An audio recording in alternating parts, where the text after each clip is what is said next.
പേര് ശ്രേയാനിൽകുമാർ. ഞാൻ little flower Vidya Niketan ആച്ചികളിൽ പഠിക്കുന്നു. ഞാൻ 8ാം ക്ലാസ് വിദ്യാർത്ഥിയാണ്. കൊച്ചേട്ടൻ്റെ കഥയിലേക്ക് ഏവർക്കും സ്വാഗതം. പറന്ന് പറന്ന് വരുന്നുണ്ട് പിറന്ന നാളിൻ്റെ കഥകൾ. പ്രിയ DCL കൂട്ടുകാരെ, അന്ന് രാത്രിയിലാണ് ആശുപത്രിയിലേക്ക് പോയത്. പ്രകാശിൽ നിന്ന് തങ്കമണി വരെ പലരും ചേർന്ന് കട്ടിലിൽ അമ്മയെ ചുമന്നു കൊണ്ടുപോയി. തങ്കമണിയിൽ നിന്നും കാൽവരി മൗണ്ടിലേക്ക് ജീപ്പിലാണ് കൊണ്ടുപോയത്.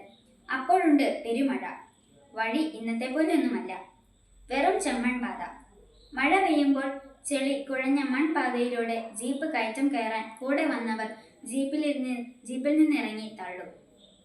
അങ്ങനെ 2-3 കിലോമീറ്റർ പെരുമഴയത്ത് വണ്ടി തള്ളിയാണ് കാൽവരി മൗണ്ടിൽ എത്തിച്ചത്.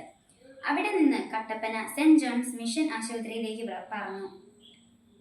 അവിടെ എത്തിയപ്പോഴേക്കും അമ്മച്ചിക്ക് പ്രഷർ കൂടി ശരീരം കോച്ചിപ്പോയി. 2 മണിക്കൂർ കൊണ്ട് മുണ്ടക്കയം മെഡിക്കൽ ട്രസ്റ്റ് ഹോസ്പിറ്റലിൽ എത്തിച്ചാൽ ചിലപ്പോൾ അമ്മയും കുഞ്ഞും മരിക്കില്ല. പിന്നെ ദൈവം തമ്പുരാനെ എന്ന് വിളിച്ച് ഒരു പോക്കാണ്. അന്ന് KK റോഡ് ഇന്നത്തെ പോലെയല്ല, വളവും തിരിവും കൊണ്ടും കുഴിയുമാണ്, വീതി തീരെ കുറവ്. അങ്ങനെ പറന്നു പോകുമ്പോൾ അമ്മയുടെ ബോധം പോയി. എല്ലാവരും ജീപ്പിലിരുന്ന് നിലവിളിച്ചു, കൊന്ത ചൊല്ലി പ്രാർത്ഥിച്ചു. ഒരു വളവ് കഴിഞ്ഞപ്പോൾ അതാ ഒരു വലിയ പാണ്ടിലോറി വലിയ തടികളുമായി ഇഴഞ്ഞിഴഞ്ഞ് നീങ്ങുന്നു. ജീപ്പിന് ഓവർടേക്ക് ചെയ്യാനാവുന്നില്ല. ആകെ ടെൻഷൻ, കൂട്ടക്കരച്ച്. കുറെ കഴിഞ്ഞാണ് ഒന്ന് കയറിപ്പോകാൻ പറ്റിയത്. അങ്ങനെ ഒരു തരത്തിൽ മുണ്ടക്കയത്തെത്തി. അവസാനം ഓപ്പറേഷൻ കൂടാതെ പ്രസവം. അന്നേരമാണ് അറിഞ്ഞത് ഇരട്ടക്കുട്ടികളാണെന്ന്. അമ്മയ്ക്ക് ബോധം തെളിഞ്ഞത് 2 ആഴ്ച കഴിഞ്ഞാണ്. പ്രിയ കൂട്ടുകാരെ, ഇത്രയും വായിച്ചപ്പോൾ ഇത് എന്ത് കഥയാണ്, ഇത് ആരുടെ കഥയാണ് എന്ന് നിങ്ങൾക്ക് തോന്നിയേക്കാം. എന്നാൽ ഇത് മറ്റാരുടെയും കഥയല്ല, ഇതെന്റെ പിറന്നാൾ കഥയാണ്.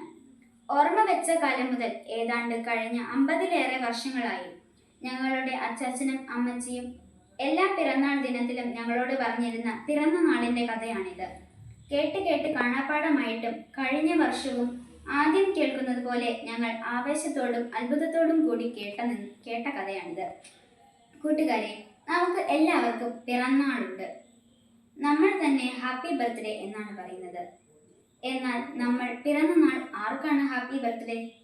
പിറന്ന നാളിൽ നമുക്ക് അത് ഹാപ്പി ബർത്ത്ഡേ ആയിരുന്നോ? എന്നിട്ടും നമ്മൾ ചീവീട് കരയുന്നത് പോലെ നീണ്ട വായിൽ നിലവിളിക്കുകയായിരുന്നല്ലോ. പിറക്കുമ്പോൾ കുട്ടി കരയണം. കരഞ്ഞില്ലെങ്കിൽ ആരോഗ്യ പ്രശ്നം ഉണ്ടാകാൻ സാധ്യതയുണ്ട്.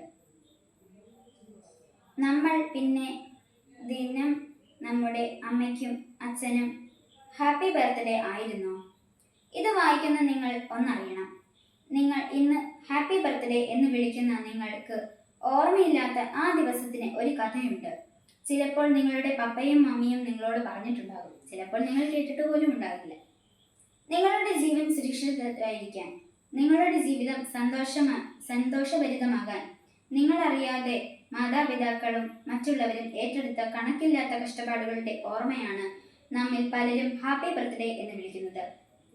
വളരുമ്പോൾ നമ്മൾ പിറവി നൽകിയവരെ മറന്നേക്കാം, എന്നാൽ അവർ മറക്കില്ല. പിറവിയും നമ്മൾ അറിവിനും സുബോധത്തിനും മുമ്പ് കാട്ടിക്കൂട്ടിയ അസഹനീയമായ സകല വിക്രിയകളും അവർ ഒരിക്കലും മറക്കില്ല. ഇന്ന് അച്ചാച്ചൻ മരിച്ചതിന് ശേഷമുള്ള ആദ്യത്തെ പിറന്നാള്, 1ാമത്തെ ഹാപ്പി ബർത്ത്ഡേയുടെ ഓർമ്മകൾ പറന്നു വരുന്നുണ്ട്. ഈ ദിനത്തിലെ കാറ്റലകളിൽ പോലും മുഴങ്ങുന്നുണ്ട് ആ ശബ്ദം.